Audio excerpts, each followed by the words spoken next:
Christmas, my mom showed our old photo albums to my fiancé. He froze, grabbed my hand and whispered, "Don't. You see it." "See what? How can you not see it?" He showed me and I couldn't see it. 5 hours later I called the police. I always thought if something like this ever happened, something life-appending, something worth telling a therapist or a documentary crew, it would come with music. You know, that low hum in the background, a cinematic tension, maybe a thunderclap, but no. There was potato salad. There was overcooked lamb.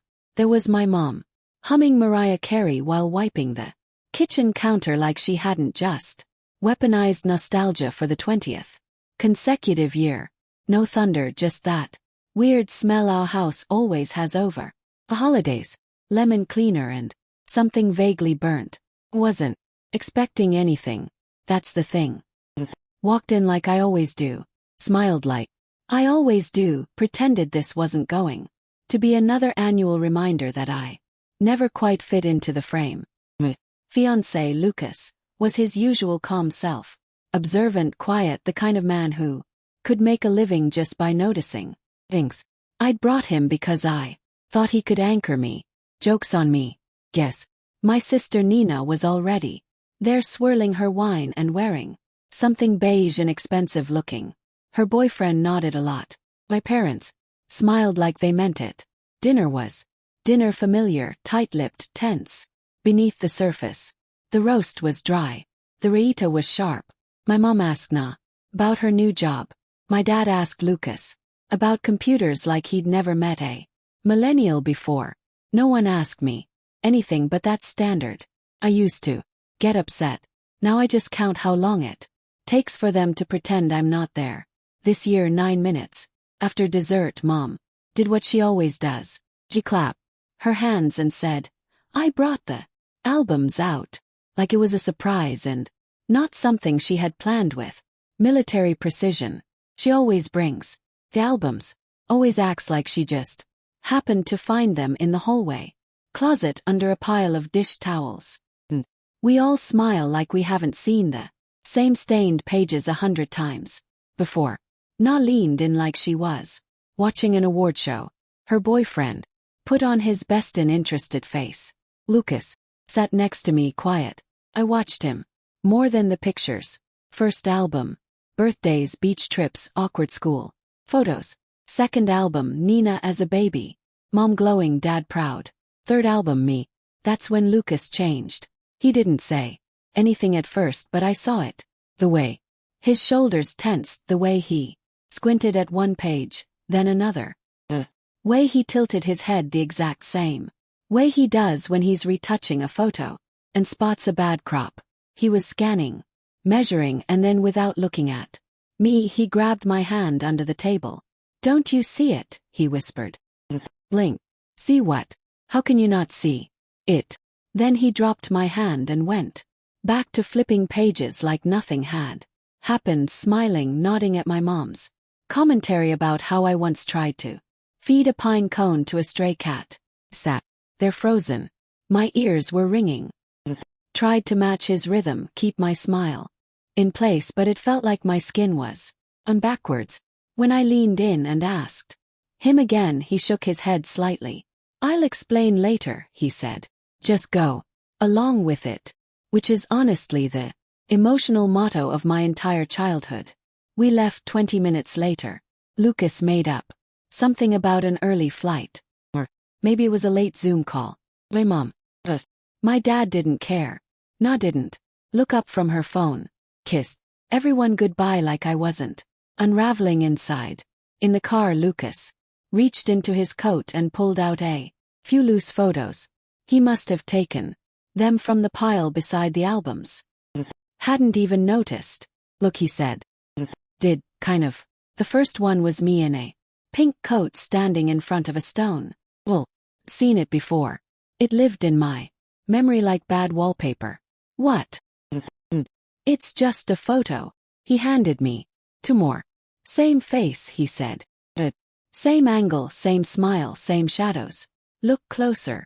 I looked and then I saw. It was me. The exact same version of Me copy-pasted into different settings. One in front of a fence, one by a swing. Set one at a fountain. But the expression never changed. Not one muscle. They reused my face, I said. My voice sounded strange, like it came from the back of my throat. He nodded. And he handed me another. Baby, pale. Lighter hair, different bone structure. That's not you, he said. I don't think they ever had baby pictures of you. Last one. Me, mom, and dad in front of some old building. My outline was fuzzy. Shadows didn't match. I looked like a sticker someone forgot to finish peeling. I stared at it for a long time. Then I laughed. Not a real laugh, the kind of sound you make when something breaks in your head. So I'm a collage, said. That's fun. Lucas didn't laugh. Why would they fake this? Asked. He didn't answer. Neither did I. He didn't know it yet, but 5 hours later I would be calling the police. The thing about denial is that it doesn't break all at once. It leaks like an old pipe under the sink that everyone agrees not to talk about. You know it's dripping. Hear it, smell it, but you keep washing your hands and walking away. I stared at those photos all night. Lucas eventually fell asleep beside me, but I didn't move. Just sat there in bed like some kid waiting for monsters to show up. Except the monsters already had names. Mom and Dad. The photos were lined up on my nightstand. Kept checking them like they were going to fix themselves while I wasn't looking. They didn't. My face was still there, pasted, triplicate, frozen in some preset expression I didn't remember making. That baby still not me. The lighting still all wrong. And it hit me. Not as a scream or some thunderclap of realization, but like a whisper I couldn't unhear. Had no idea where I came from. Mean that. Literally. I have no memories before I was 5. When I was younger I used to think that was normal. Or maybe not normal exactly, but at least explainable. My parents said it was because of the war. I was little. They said I was traumatized. They said the brain protects itself. They said a lot of things. And I believe them. Because what's the alternative? Telling your second grade teacher that you think you skipped being a toddler. At your earliest memory is of standing in a fluorescent lit hallway in a new country, with your mom telling you to smile at someone holding a clipboard. Yeah, that was my first real memory. The immigration office, the buzz of lights, the feeling that everything was loud and cold and wrong. I didn't understand English yet, but I understood the look in my mom's eyes. Perform. From there. Was normal. As normal as it could be. We had a little apartment. I started. Cool. My mom packed my lunches like the other moms did, except she didn't write notes. She sent me off with perfectly folded napkins instead. My dad read the paper like it owed him money. They worked hard. They gave me what I needed. But love, that was something. When my sister Na was born 2 years later, the temperature in the house changed overnight. Suddenly there were baby books and camcorder footage. And scrapbooks with glitter letters. There were birthday parties with coordinated themes. There were spa days. There were hugs. There was warmth. None of that had been there for me ever. With me it was always, you're strong. You're independent. You never needed much. Which is just another way of saying, we didn't give you much. Used to tell myself it was because I was older, because I was first, because they were figuring it out. But now I wasn't so sure. There were no aunts, no uncles, no cousins. No one ever visited. From the old country. We never went. My parents said they had no one left.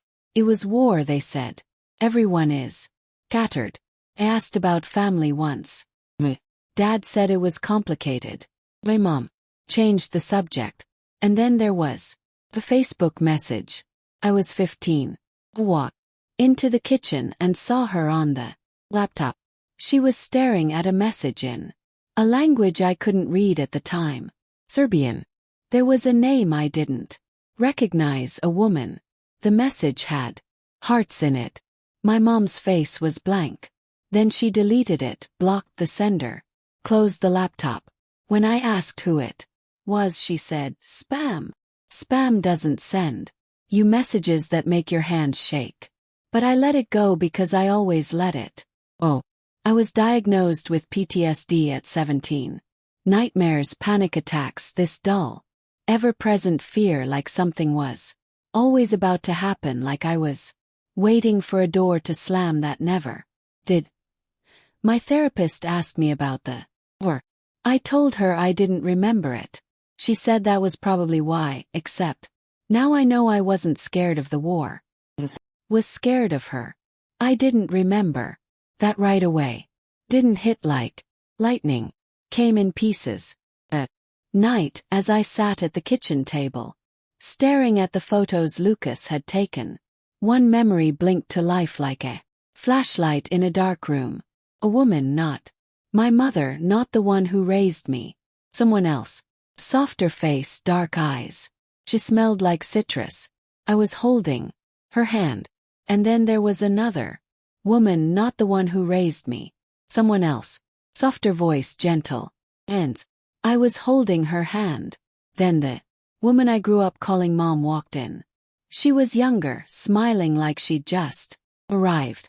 The first woman leaned down and said in Serbian, "This is your babysitter." That was the first time I met her. Then another flash. Me pulling on a coat, crying, saying, "I want Mama."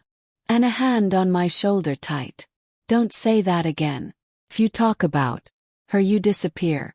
I remember those words now. I didn't before, but they were there. Buried under years of being told to smile for the camera. And then the screaming. I was in a bed. Strange. My legs kicking, my chest burning. I was calling for her. The first woman, the one who smelled like citrus, and another voice. Cold enough. I don't know how long the panic lasted. Maybe minutes, maybe centuries. Lucas found me on the kitchen floor gasping. My palms flat against the tiles like I was trying to hold on to something. He tried to touch me. Flinched. He sat beside me instead, not saying anything. And somewhere in the middle of that, still on the floor, breath caught in my throat, vision swimming, I reached for my phone and dialed 911. The operator picked up on the third ring. 911, what's your emergency? My chest was caving in. My mouth opened but no sound came out. First, Lucas was still kneeling beside me, one hand on my back, steadying my breath like he could anchor. I finally forced the words out. Been kidnapped. Pause sharper now. Ma'am, are you safe right now? I think. I'm home. Is the person who took you with you now? No, it was a long time ago. I think I just remembered it. Another pause, then a shift in tone. Gentle, still controlled. Okay, take a breath for me. You're not in danger right now. No, but it's real. I remember now. They weren't my parents. Lucas reached over and took the phone. Hi, this is her fiancé. She's having a panic attack. Just came on about 15 minutes ago. She's been uncovering some things. Childhood photos that look clearly edited, no birth records, weird inconsistencies, and she just had a very vivid memory. She believes she was abducted when she was around 5. It would have happened 25 years ago outside the U.S. The operator stayed calm. Understand. What's your location? Lucas gave our address. I'm going to log this as a welfare check and forward it to the department's investigative unit. Said, you'll get a call from someone to follow up if either of you feels unsafe. In the meantime, don't wait. Call us back immediately. Lucas thanked her and hung up. I was still shaking, but the words had been said out loud to someone real, and there was no one doing that. Didn't sleep. I showered, changed, Clothes, folded laundry I didn't remember putting in. I think I emptied the dishwasher at one point. Lucas hovered, made tea, watched me like I was glassware in an earthquake. You should rest, he said at one point. I nodded. Didn't move. I kept expecting someone to knock on the door or burst through it or for the floor to just fall out from under me. Instead, the apartment stayed quiet, humming softly like it didn't care what was happening to me. The next morning I got an email. Case file opened, pending contact from an assigned officer. Someone would be in touch. Was it? I showed Lucas. He read it twice, then just nodded.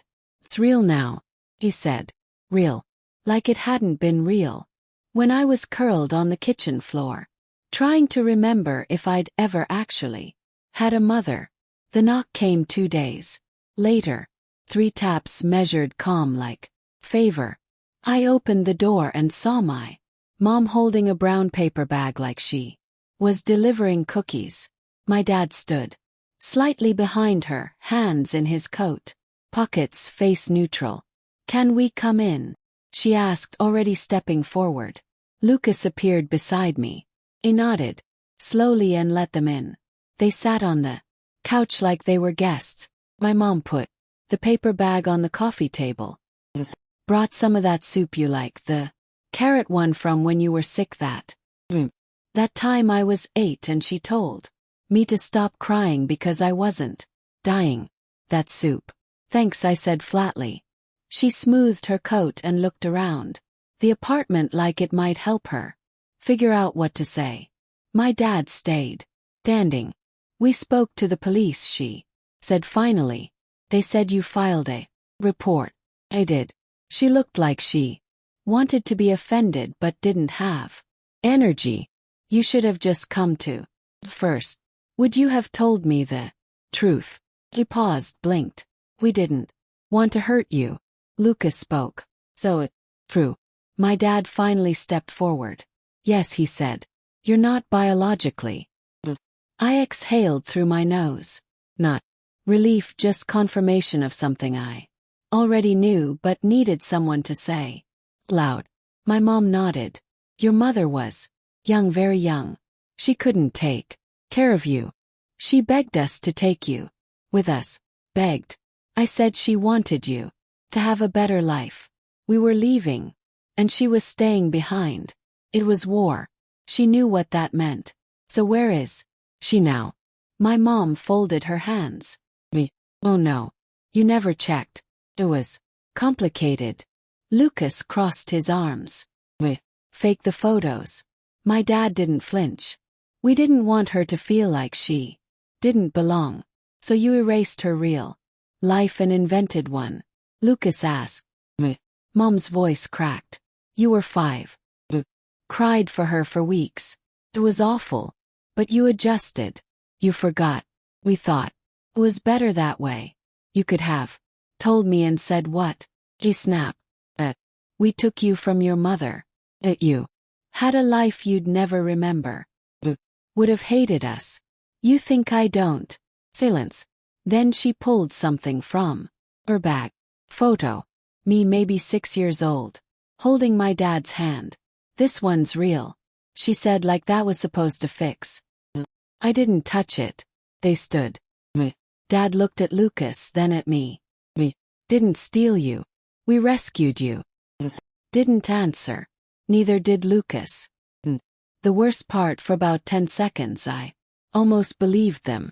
I didn't ask them. Gently. I said, tell me her name. Me. Mom blinked like she didn't understand. Question. My dad did his usual thing, where he rubbed his face like he was exhausted by the weight of having to deal with me. You were 5, she said. Your memories, they aren't reliable. Try me. She shook her head. We didn't want to hurt you. You already did. They looked at each other. Then my dad said the name like it was a confession. Mara Petrovic. No address, no contact, just name. When I asked for more, my mom said, we lost touch. It was war. But. And apparently war also erases your ability to type a name into Google. We started searching that night. Lucas was on his laptop. I was on mine. Serbian is passable when I'm talking to elderly relatives about food, but online research is another story. Mara Petrovic, apparently not an uncommon. There were a few dead ends.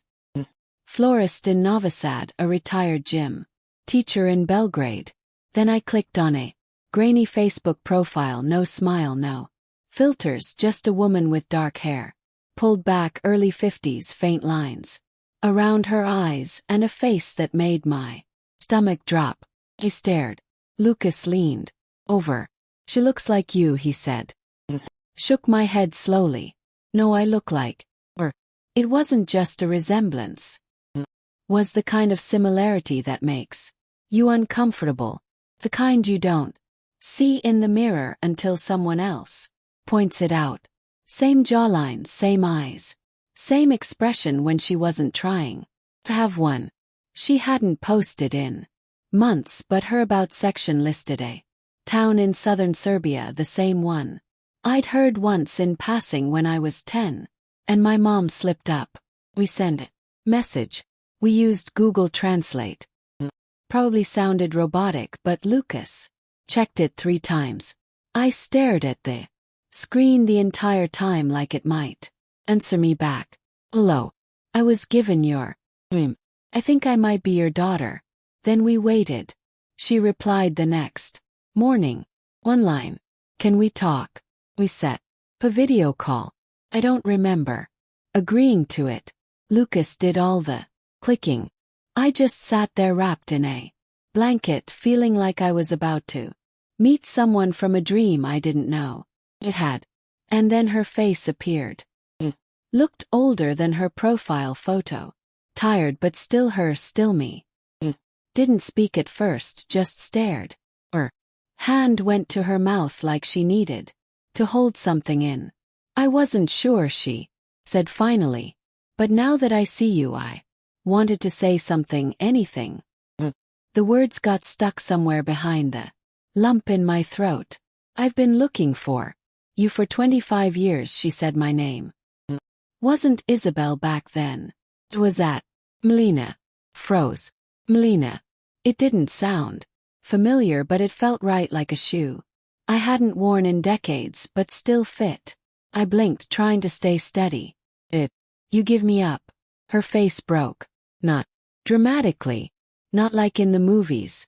Just this quiet collapse in her expression. Her mouth opened, then closed again. No, she said. No. Looked off screen for a second, like she needed to ground herself. And she turned back. You were 5. Had to leave you with someone I trusted, a neighbor, a friend, just for a couple hours while I ran to the municipal office to finalize some papers. When I came back, you were gone. She took a breath. They said your babysitter, left earlier, said you went with her. But you never came home. Her voice cracked. We searched. I went to every police station, every camp. Posted flyers. Called shelters. Everyone said children get lost during war. But I knew you didn't get lost. I paused. I just didn't know where to look. I sat very ill. Lucas was the one who asked, did you ever apply to leave? She nodded. Was approved for a resettlement program. To the U.S. families with children got priority. Had everything ready. Looked at me then. But after you disappeared, they took me off the list. Not that I would have left without you. And then it hit me harder than any memory ever had. That's why they took me. Why they needed me. They edited me into those photos like I was some final puzzle piece. They didn't take me because they loved me. They took me because I got them out. We sat in silence for a while after that. Her eyes were red. Mine probably were too. Lucas didn't say anything. Just sat next to me. Like he was trying to hold the edges of the room together. I never knew where you went, she said softly. Thought maybe someone took you over the border. I thought maybe you died. I didn't know what to hope for. I didn't know what to say to that. What do you say to a woman who lost you? They changed my name, I said instead. Isabel, she nodded as if the sound of it hurt. My Lena was your grandmother's name. I don't know what I expected to feel. Rage, relief, felt hollow, like someone had reached inside and scooped everything out but politely left the shell so I could continue functioning in public. 2 weeks later, we stood side by side at the precinct. She wore a navy coat, brought the photos. The officer took our statements, asked us questions I barely remember answering.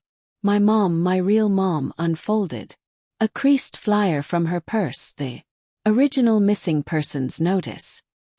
Name the first one printed beneath a grainy photo. Melina Petrovic, age 5. Last seen wearing a red scarf. This is her, she told the officer. This is my daughter. And for the first time, someone else nodded. We pressed charges. And I stopped pretending the pass was something I owed to anyone but myself. Didn't go to trial. They were found guilty during the investigation. Immigration fraud, falsifying federal documents, concealing a child abduction across international borders. Turns out, they never gave up their Serbian passports. They just tucked them away in a drawer right next to their moral compass. Their American citizenship was revoked. They were deported within 6 months. No appeals, no second chances. And they can never come back.